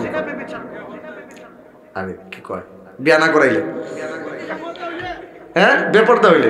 আচ্ছা, মারাম। অনেক কারণই আছে, সেদিকে যাচ্ছি না। মেহমান চলে আসছে নাকি? আচ্ছা, কাছাকাছি চলে আসছে, আসার কথা। একটু খেয়াল করে শোনেন আমার ভাইয়েরা। নবীজির সমাজেও চুরি ছিল তৎকালীন সময়ে। নবী আলাইহিস সালাম যে সমাজের দায়িত্বভার কাঁধে নিয়েছিলেন, তখনও জিনা বেবিচার ছিল, তখনও মদকুর ইয়াবাকুর ছিল। কিভাবে সমাধান করলেন? ও ভাই, আল্লাহ রাব্বুল আলামিন এই চুরি সমস্যার সমাধানের জন্য কোরআনুল কারীমে একটা বিধান নাজিল করলেন, আইন নাজিল করলেন। সূরাতুল মাইদার মধ্যে আল্লাহ রাব্বুল আলামিন বলছেন, আস-সারিকু ওয়াস-সারিকাতু ফাকতাউ আইদিয়াহুমা জাযাআম বিমা কাসাবা নাকালাম মিনাল্লাহ। আল্লাহ রাব্বুল আলামিন বলতেছেন, চোর যখন চুরি করে, নারী হোক পুরুষ হোক, তার হাতটা কেটে ফেলো। এই আদেশটা কার? আল্লাহর নামটা আসতে বলেন। আদেশটা কার? বিধানটা কার? বাংলাদেশে চুরি আছে না নাই? চুরি না হইলে বেগম পাড়ায় বাড়িও হইতো, চুরি না হইলে সুইস ব্যাংকে টাকা উঠতো। আমার ভাইরা বাবারা, এমপি হয়েছিল, তখন যখন নির্বাচনে যখন তার নমিনেশন দাখিল করেছিল, তখন দেখিয়েছিল আমার সম্পত্তি আছে মাত্র 3 লাখ। 5 বছর এমপির দায়িত্ব পালন করার পরে এবার দেখা যায় ওইটা 300 কোটি টাকার মালিক। এমন কিছু এমপি আমাদের সমাজে আছে না নাই? এর চেয়ে নির্লজ্জ বেহায়া এমন ভাবে বলে যে আমার পিএস 400 কোটি টাকার মালিক। এই কথা, এই বক্তব্য আপনারা শুনছেন নাকি শুনেন নাই? আমার পিএস 400 কোটি টাকার হেলিকপ্টারটা ছাড়া চলে না। আরে ভাইয়া, আরে বেলাজ, তোর পিএস দিয়ে কত বড় মাপের চুর তুই নিজের মুখে স্বীকার করলে। আর পিএস যদি এত বড় মাপের চুর হয়, সেই পিএস এর বস কত বড় চোর একমাত্র আল্লাহ জানে, ঠিক কিনা? এই চোরের টাই আর এদেশে হয় নাই, ঠিক কিনা? আর আগামী দিনেও যারা চুরি করার জন্য উত পেতে বসে আছেন, আল্লাহর কসম এদেশের মানুষ আগের চোরকে যেইভাবে পিটিয়ে দুপুরের খাবার না খেয়ে রান্না করা খাবার ফেলে পালাতে বাধ্য করেছে, আগামী দিনে চোরকেও পালাতে বাধ্য করা হবে, ঠিক কিনা? সমস্যার সমাধান দিতে পারে আল কুরআন। শাহজালালের তলোয়ার গর্জে উঠুক আরেকবার, নারে তাকবীর। আমার ভাইয়েরা, আল্লাহ কি বলছেন? চোর নারী হোক পুরুষ হোক, তার হাতটা কেটে ফেলো। ও ভাই, এই সমাজে চুরি আছে না নাই? হাত কয়জনের কাছে আছে? হাত কাটেন, আল্লাহর কসম চোরের হাত কাটা শুরু করেন। দুই একটা চোরের হাত যদি এদেশে কাটা হয়, এদেশে চোর পাওয়া যাবে না, এদেশে চুরি করার মতো মানুষ থাকবে না, চুরি করার মতো কোনো এমপি খুঁজে পাওয়া যাবে না, চুরি করার মতো কোনো চেয়ারম্যান মেম্বার খুঁজে পাওয়া যাবে না, চুরি করার মতো প্রধানমন্ত্রী বলেন যে কোনো পুষ্টে থাকা লোককে পাওয়া যাবে না, ঠিক কিনা? আরেকটা সমস্যা বলবো, জিনা বেবিচার আছে না নাই? জিনা বেবিচার আছে না নাই? আর কেমন আশা আছে? সাবেক সরকারের এক মন্ত্রীকে দেখছিলাম, আরেকটা নায়িকারে ফোন দেখো, তাড়াতাড়ি আয়। শুনেন নাই? আর আমাদের টাকলা বাবুর কথা বলতেছে আর কি। ও ভাই, তার ব্যাপারে আল্লাহর বিধান আছে না নাই? জামালপুর নামে একটা জেলা, এই জামালপুরের সাবেক ডিসি, একটা জেলার প্রধান, সেই ডিসি বিবাহিত, অফিসের একজন কলিগ আরেকটা মহিলার সাথে যেইটা করেছে, ভিডিও অনেকে দেখেছেন হয়তো, বা স্মরণ আছে কিনা জানি না, আজ থেকে 3 বছর প্রায় আগে। ও ভাই, ওই জামালপুরের ডিসি, একটা জেলার প্রধান, প্রকাশ্যে এই দেশের মানুষ দেখেছে একটা জেলার প্রধানের এই নগ্ন চিত্র। ও ভাই, এরকম আরো কিছু চিত্র এই সমাজে এরকম আছে না? আমার ভাইরা বাবারা, এই সমস্যার সমাধানের জন্য আল্লাহ রাব্বুল আলামিন কোরআনুল কারীমে আরেকটা আইন দিলেন, আরেকটা প্রকল্প দিলেন। সূরাতুন নূরের 2 নম্বর আয়াতে আল্লাহ রাব্বুল আলামিন বলতেছেন, আয-যানিয়াতু ওয়াজ-যানি ফাজলিদু কুল্লা ওয়াহিদিম মিনহুমা মিআতা জালদা। জিনাকুর নারী হোক পুরুষ হোক, 100টা চাবুকের আঘাত দাও যদি অবিবাহিত নারী পুরুষ জিনা করে, ব্যভিচার করে, অবৈধ পন্থায় যদি একত্রিত হয়ে যায়। ও ভাই, এই বিধানটা কার? অবিবাহিত ছেলে মেয়েদের মধ্যে জিনা আমাদের সমাজে আছে না নাই? 100 চাবুকের আঘাত আছে তো। ও ভাইরা বাবারা, এটা হলো অবিবাহিত ছেলে মেয়ের ব্যাপারে। বিবাহিত ছেলে মেয়ের ব্যাপারে ইসলামের ফর্মুলা হলো, আশ-শাইখু ওয়াশ-শাইখাতু ইযা জানায়া ফারজুমুহুমা। বিবাহিত নারী পুরুষ যদি জিনা করে, ব্যভিচার করে, তাকে রজম দাও। আর রজম হলো খোলা আকাশের নিচে, খোলা মাঠের মধ্যে কোমর পর্যন্ত তাকে দাফন করে চতুর্দিক থেকে ইমানদারেরা পাথর নিক্ষেপ করবে। ওই পাথর নিক্ষেপ করে করে তাকে দুনিয়া থেকে বিদায় দেবে। কারণ বিবাহিত নারী পুরুষ জিনা করলে এত বড় মাপের পাপিষ্ঠ আল্লাহর জমিনে বেঁচে থাকার আর কোনো অধিকার নাই। আমাদের সমাজে বিবাহিত নারী পুরুষের জিনা আছে না নাই? এই যে জামালপুরের ডিসি সাহেব, উনি কিন্তু বিবাহিত ছিল। ওনার সাথে যেই মহিলার ভিডিও দেখছেন, সেও কিন্তু বিবাহিত, 2 বাচ্চার মা। ডিসি সাহেবও কিন্তু বাচ্চার বাবা। অবাই ইসলাম বলেছিল, ইসলামের ফর্মুলা ছিল তাদেরকে রজম দেওয়া, কিন্তু রজম দেওয়া হয় নাই।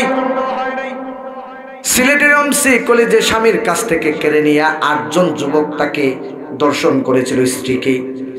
ইসলামের ফর্মুলা ছিল রজম দেওয়া, রজম দেওয়া হয় নাই। এইভাবে দেশে বিদেশে, গ্রামে, আনাচে কানাচে, আপনাদের এলাকায় না থাকলেও এমন কিছু জিনাকুর সমাজে আছে না? না, আল্লাহর দেওয়া বিধান কি আছে? কথা বলেন, রজম দিতে দেখছেন? বিশ্বাস করেন আল্লাহর দেওয়া বিধান অনুযায়ী জিনাকুরকে যদি শাস্তি দেওয়া হতো, আল্লাহর কসম একটা পাপিষ্ঠকে রজম দিয়ে দেখেন বাংলার জমিনে এত বড় বদমাশ খুঁজে পাওয়া যাবে না, যাবে না, যাবে না। ঠিক কিনা জোরে বলেন। এই সমস্ত সমস্যার, যতটা সমস্যার কথা বলবেন, প্রত্যেকটা সমস্যার সমাধান ইসলামে আছে না নাই?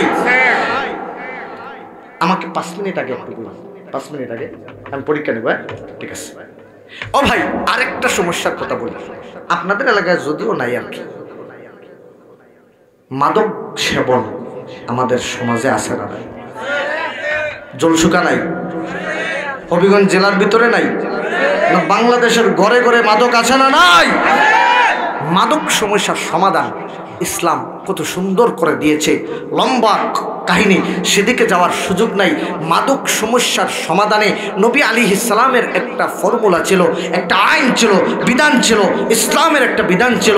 তাকে জোর বেদ, দুইটা বেদকে একত্রিত করে জোর বেদ দিয়ে তাকে 40টা আঘাত দিতে হবে জনসম্মুখে। ও ভাই, ওমর রাদিয়াল্লাহু তাআলা আনহু যখন খলিফা হলেন তখন বললেন এখন থেকে আর জোর বেদ দিয়ে নয়, বরং সিঙ্গেল বেদ দিয়ে 40টা নয়, বরং 80টা চাবুকের আঘাত দিতে হবে। ওমর রাদিয়াল্লাহু তাআলা আনহুর জামানায়, রাসূল সাল্লাল্লাহু আলাইহি সাল্লামের জামানা থেকে নিয়ে যতজন আপনার মাদক সেবন করেছে প্রত্যেকের বিচার করা হয়েছে।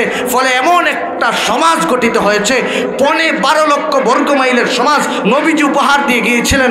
আর 1.5 কোটি বর্গ মাইলের সমাজ ওমর রাদিয়াল্লাহু তাআলা আনহু গঠন করলেন। 1.5 কোটি বর্গ মাইলের ভিতরে একটা মত করে খুঁজে পাওয়া যায় না। সুবহানাল্লাহ। একটা কাহিনী বলি আমার ভাইয়েরা, ওমর রাদিয়াল্লাহু তাআলা আনহু যখন খলিফাতুল মুসলিমিন, যুদ্ধ করার জন্য মিশরে একটা কাফেলা প্রেরণ করলেন। এই সৈন্য বাহিনীর মধ্যে ওমরের ছেলে আবু শাহামাও আছে। খেয়াল করে শুনবেন কথাগুলো। আবু শাহামা একজন যোদ্ধা, মিশরে যুদ্ধ চলছে। প্রতিমধ্যে আবু শাহামা যুদ্ধের ফাঁকে পানির পিপাসা আসছে। ও ভাই, আপনাদের আজমিরি গ্রাম, আপনার জলসুকা অথবা আজমিরি যে কোনো জায়গায় যদি 2 গোত্রের মধ্যে মারামারি হয়, ওই লাঠিয়াল বাহিনীর ভিতরে মাঝে মধ্যে 2-1 জনের পানির পিপাসা আসে কি আসে না? কারণ যুদ্ধ করা, সংগ্রাম করা এত সহজ বিষয়। পানির পিপাসা আসছে, মাঠ থেকে দৌড়ায় তাঁবুর ভিতরে ফিরে আসলেন। তাঁবুর ভিতরে ফিরে এসে দেখলেন একটা পাত্রের মধ্যে, একটা পেয়ালার মধ্যে কিছু পানি, খেজুর ভিজানো পানি। ও ভাই, পানির মধ্যে খেজুর ভিজায়া যদি সর্বোচ্চ 1 দিন পর্যন্ত রাখা হয়, এইটাকে আরবিতে বলা হয় নাবিদ। আরবিতে কি বলে? নাবিদ মানে শরবত। এটা খাওয়া স্বাস্থ্যসম্মত। খুরমা অথবা খেজুর ভিজায়া 24 ঘন্টার ভিতর পর্যন্ত রেখে ওই পানি যদি খায়, এটা স্বাস্থ্যসম্মত, শরীর ভালো থাকে। আরেকটা ওষুধ দেওয়া দিলাম ডাক্তার সাহেব, ভিজিটটা দিয়েন পরে। যাই হোক, তবে এই খেজুর ভিজানো পানি যদি একাধিক দিন চলে যায়, 2 দিন, 3 দিন, 5 দিন চলে যায়, এইটার নাবিজ থাকে না, এটা হয়ে যায় খামার, এটা হয়ে যায় মদ। এটা কি হয়? মদ। মদ কি দিয়ে বানাতো? এরকম ফলের রস দিয়েই বানাতো। যদিও আজকের বাংলাদেশে ফলের রস দিয়ে যেমন মদ বানায়, বাদ পচাইও বাংলাদেশের মানুষ মদ বানায় কি বানায় না? আমার ভাইয়েরা, ওমরের ছেলে আবু শাহামা এবার পেয়ালার মধ্যে পানি দেখলেন, খেজুর ভিজানো পানি। মনে করছেন মনে হয় 1 দিনের ভিতরে, এত সময় তো নাই পানির পিপাসায়। ওই পেয়ালা থেকে পানি আবু শাহামা পান করে ফেললেন। এবার তিনি জানেন না ওইটাতে 3-4 দিন হয়ে গেছে, এটা আর নাবিজ নেই, এটা মদ হয়ে গেছে। মদ খাওয়ার পরে আমাদের সমাজের কোনো মানুষ যদি মদ খায়, মাতলামি করে কি করে না? আবু শাহামা বুঝে হোক না বুঝে হোক, ইচ্ছায় হোক অনিচ্ছায় হোক, মদ তো খেয়ে ফেললেন। এবার যুদ্ধের মাঠে ফিরে গেলেন, যায়া মাতলামি করা শুরু করে দিলেন। মদ খাইলে যা হয় আবু শাহামা তা শুরু করে দিলেন। লোকজন তাকায় আবু শাহামার দিকে দেখলো, আরে ওমরের ছেলে, খলিফার ছেলে মদ খাইছে, দেখো কি মাতলামি শুরু করে দিছে। সমালোচনা শুরু হয়ে গেল। ও ভাই, এইভাবে যুদ্ধ শেষ হলো। আবু শাহামা এবার শান্ত হলেন। লোকজন জিজ্ঞাসা করলেন, আবু শাহামা তুমি কি করলা, এসব মদ খায়া মাতলামি কেন করলা? আমার ভাইরা বাবারা, ওইদিকে কান করে করে করে একটা পর্যায়ে এই ঘটনা মদিনা মুনাওয়ারায় হযরত ওমরের কান পর্যন্ত পৌঁছালো যে আপনার ছেলে যুদ্ধ করতে যায় মদ পান করেছে। ওমর রাদিয়াল্লাহু তাআলা আনহু তো ব্যতীত মর্মাহত, রাগে আগুন, আমার ছেলে তো বড় কাজ করেছে, এবার বিচার হবে। ও ভাই, প্রধানমন্ত্রী রাষ্ট্রপতির ছেলে যদি কোনো অন্যায় করে প্রধানমন্ত্রী বিচার করেনি? কথা বুঝেন না মনে হয়। প্রধানমন্ত্রী বিচার করবে তো দূরের কথা, কোনো বিচারক বিচার করলে ওই বিচারকের চাকরি থাকে না যায়? শুধু কি চাকরি যায় নাকি সাথে আয়নাগর ফ্রি? কথা বুঝেন নাই? খেয়াল করে দেখেন, ওমর রাদিয়াল্লাহু তাআলা আনহু রাগে রাগান্বিত হয়ে বসে আছেন। ওইদিকে আবু শাহামা যখন বুঝতে পারলেন আমি কি করলাম, তৎকালীন মিশরের গভর্নর আমর ইবনুল আস রাদিয়াল্লাহু তাআলা আনহু গভর্নরের কাছে দৌড়ায় গেলেন, চাচা আমি তো এই কাজটা করে ফেলেছি, আপনি নিশ্চয়ই শুনেছেন। আমর ইবনুল আস বলতেছেন, হ্যাঁ শুনেছি। তাহলে আমার এবার কি হতে পারে, সমাধান কি? আমর ইবনুল আসের কাছে আবু শাহামা যায় বলতেছেন, চাচা আমার বাবা তো সার্কুলার জারি করেছেন মদ খাইলে 80 বেত, এক কাজ করেন আপনি আমাকে 80 বেত দিয়া দেন। সুবহানাল্লাহ বলবেন না? আবু শাহামা এবার সিদ্ধান্ত নিলেন যে না, খলিফার ছেলে হোক, অর্ধ কোটি বর্গ মাইলের প্রেসিডেন্টের ছেলে হোক, আর যাই হোক না কেন, অপরাধ করছে, অপরাধের শাস্তি হতে হবে। কারণ অপরাধীর কোনো পিতৃ পরিচয় হতে পারে। আবু শাহামা এবার শাস্তি দেবেন, 80টা চাবুক দেবেন আবু শাহামাকে। আমর ইবনুল আস যখন নাকি চাবুকটা হাতে নিলেন, আবু শাহামার পিঠে বাড়ি শুরু করবেন, হঠাৎ করে ভিতরে আসলো, কলিজার মধ্যে চিপা দিল, হায় হায়, অর্ধজাহানের খলিফা ওমরের ছেলেকে আমি নাকি শাসন করব। দয়া ঢুকলো, রহম ঢুকলো, বিবেকের মধ্যে বাঁধলো। এবার চিন্তা করলেন, আবার ওই তো রাসূল যেই পরোয়ানা দিয়ে গেছেন সেই বিচার তো আমাকে করাই লাগবে, এর বিকল্প তো কোনো ব্যবস্থা নাই। কিন্তু এক কাজ করি, জনসম্মুখে যদি উমরের ছেলেকে পিটাই, উমরের মান সম্মান কমতে পারে, খলিফার মান সম্মান কমতে পারে, দরজা বন্ধ করে আমি শাস্তিটা দিয়ে দিই। আমর ইবনুল আস দরজা বন্ধ করে শাস্তিটা দিয়ে দিলেন। ওই শাস্তি দেওয়ার পরে আবু শাহামা 80টা বেত সজোরে একজন গভর্নরের হাতে 80টা চাবুকের আঘাত খাইলেন। সাধারণ এই বেত না, চাবুক, চামড়ার চাবুক। আবু শাহামা অসুস্থ অবস্থায়, এমনিই তো যুদ্ধ করার পরে পরিশ্রান্ত ক্লান্ত, ওইদিকে 80টা চাবুকের আঘাত খেয়ে তো শরীরের অবস্থা আরো খারাপ, অসুস্থ। মদিনা মুনাওয়ারায় ফিরে আসলেন। ওইদিকে বাবার কানে তো আগেই আসছে। এবার আবু শাহামা যখন তার বাবার সাথে সাক্ষাৎ করার জন্য ওমর রাদিয়াল্লাহু তাআলা আনহুর দরবারে গেলেন, ওমর রাদিয়াল্লাহু তাআলা আনহুর সামনে যাওয়ার সাথে সাথে ওমর রাদিয়াল্লাহু তাআলা আনহু তো রাগান্বিত, আবু শাহামা তোমার নামে কি শুনলাম, কি ঘটনা তুমি ঘটিয়েছো মিশরে যায়া? আবু শাহামা বলতেছেন, বাবা যা শুনেছেন সব সত্য, একটা কথাও মিথ্যা শুনেন নাই, কিন্তু মজার একটা ঘটনা আছে। মজার ঘটনা কি? আমি যেমন অপরাধ করেছি, অপরাধের শাস্তিও আমার পিঠে নিয়ে এসেছি। এই যে দেখেন আমার পিঠে চাবুকের আঘাত, আমি গভর্নরের হাত থেকে আপনার দেওয়া সার্কুলার অনুযায়ী 80টা চাবুকের আঘাত পিঠে নিয়ে আপনার কাছে এসেছি। আমি অপরাধীর চেহারা নিয়ে আপনার সামনে আসি নাই। সুবহানাল্লাহ। এখন যদি কোনো রাষ্ট্রপ্রধানের কাছে তার ছেলে এসে বলে অমুক বিচারপতি আমারে এই কাজটা করছে, ঘটনা কি হইতে পারে? আয়নাগর আছে না নাই? আমার ভাইয়েরা, ওমর রাদিয়াল্লাহু তাআলা আনহু বলেন, আলহামদুলিল্লাহ আলহামদুলিল্লাহ, খুশি হয়ে গেলেন। আমার দেওয়া সার্কুলার আমার গভর্নররা আদায় করতেছে। আবু শাহামা আসো একটু বলো কিভাবে কি হয়েছে। বলে এই কাহিনী, আমাকে মারছে। ওমর বলতেছেন, ঠিক আছে, আমার খুব ভালো লাগতেছে, আনন্দ লাগতেছে। এবার 1-2 জন সাক্ষী আনো। সাক্ষী যদি এসে বলে হ্যাঁ আপনার ছেলেকে গভর্নর শাস্তি দিয়েছে, 80 বেত দিয়েছে, আমার আরো ভালো লাগবে, আরো আনন্দ লাগবে। আবু শাহামা বলতেছেন, বাবা সাক্ষী পাবো কই?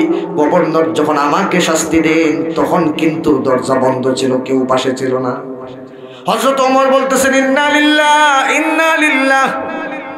কি বলো কেন তোমাকে জনসম্মুখে শাস্তি দেওয়া হলো না? তাড়াতাড়ি চিঠি লিখলেন, আমর ইবনুল আস মিশর থেকে মদিনায় আসো। আমর ইবনুল আস আসলেন, জিজ্ঞাসা করলেন তোমাকে কে এত বড় সাহস দিল? তুমি জনসম্মুখে কেন আমার সন্তানকে, আমার ছেলে আবু শাহামাকে শাস্তি কেন দিলা না? দরজা বন্ধ করার অধিকার, অনুমতি তুমি কোথায় পাইছো? আমর ইবনুল আস বলতেছেন আমার অন্তরের মধ্যে একটু মায়া লাগলো, খলিফার ছেলেকে মানুষের সামনে পিটাবো কেমন লাগে, এজন্য দরজা বন্ধ করে আপনার ছেলেকে আমি শাস্তি দিয়েছি। আল্লাহর কসম আপনার সন্তানকে আমি 80 বেত থেকে একটা বেত কম দেই না। হযরত ওমর বলতেছেন হে আমর ইবনুল আস, তুমি কি জানো না আল্লাহ সূরাতুন নূরের মধ্যে বলেছেন ওয়ালিয়াশহাদ আযাবাহুমা তাইফাতুম মিনাল মুমিনিন। অপরাধীকে যখন শাস্তি দেওয়া হবে ইমানদারদের সামনে সাক্ষী দেওয়া শাস্তি দিতে হবে, দরজা বন্ধ করে শাস্তি দেওয়া যাবে না। তুমি কি এই আয়াত পড়ো নাই? আল্লাহ জনসম্মুখে শাস্তি দিতে বলছেন, তুমি কেন আমার সন্তান আবু শাহামাকে তুমি কেন দরজা বন্ধ করে শাস্তি দিলা? আমার ভাইরা, হযরত ওমর এবার বলতেছেন তোমার বিচার বাতিল। আল্লাহু আকবার। আবু শাহামাকে আবার শাস্তি দেওয়া হবে। হযরত ওমর আবু শাহামাকে ডাকলেন, জনসম্মুখে মাঠে নিয়ে গেলেন। বাবা নিজ সন্তানকে ক্লান্ত পরিশ্রান্ত, এমনিতেই 80টা বেত নিয়েছে, অসুস্থ, এই অসুস্থ সন্তান আবু শাহামাকে হযরত ওমর আবারও 80টা বেত দিলেন। সুবহানাল্লাহ। সন্তানের প্রতি ওমর রাদিয়াল্লাহু তাআলা কোনো ভালোবাসা ছিল না? কি ছিল না? ছিল। নূহ আলাইহিস সালাম কেনান যখন পানিতে পড়ে, কোরআনের আয়াত, হযরত নূহ সহ্য করতে পারেন নাই। ইন্নাবনি মিন আহলি, আল্লাহ আমার সন্তান আমার পরিবারের এই তো পানিতে ডুবে হাবুডুবু কাটতে কষ্ট পাচ্ছে, আল্লাহ একটু বাঁচান না, একটু বাঁচান। আল্লাহ বলছেন সাবধান, কাফিরদের ব্যাপারে কোনো সুপারিশ চলবে না।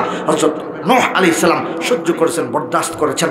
সন্তানের প্রতি অবাধ্য হলো, বাবার একটু ভালোবাসা থাকে, কিন্তু আল্লাহর আদেশের মোকাবেলায় সন্তানের ভালোবাসা চলতে পারে না।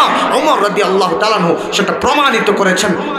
নিজ হাতে পুত্র আবু শাহামাকে আবার 80টা বেত দিলেন।